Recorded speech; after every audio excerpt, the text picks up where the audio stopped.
Yanga kuisaka rekodi nyingine mpya, ambapo inaelezwa kwamba licha ya rekodi ya kuchukua ubingwa kwa mara 3 mfululizo ndani ya mwaka 2024, miongoni mwa rekodi nyingine ambazo timu ya Mwananchi iliweza kuziandika ni pamoja na rekodi ya kufunga mabao mengi ndani ya mechi 2, mechi dhidi ya klabu ya Fountain Gate ambapo walipigwa mabao 5-0, lakini pia mechi dhidi ya Ken Gold ambapo walipiga mabao 6-1. Yanga wakiwa chini ya kocha Nasri Nabi walifanikiwa kutengeneza rekodi ya kuwa unbeaten katika michezo 49 tokea mwaka 2024 mwezi Disemba walipofungwa na MC Alger. Mpaka sasa amecheza michezo 33 kwenye mashindano yote akiwa unbeaten. Yanga ameshinda michezo 29 na kutoa sare mechi 4.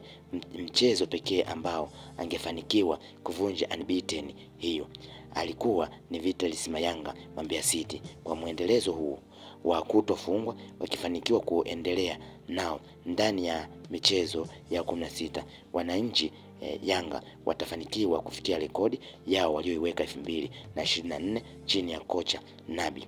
Yanga inashikilia rekodi ya kuwa timu ya 5 nyuma ya ASEC Mimosas, Al Ahly, Al Hilali, Amadou na Esperance Sportivo de Tunis kuwa na idadi ya michezo mingi bila kufungwa, yani unbeaten.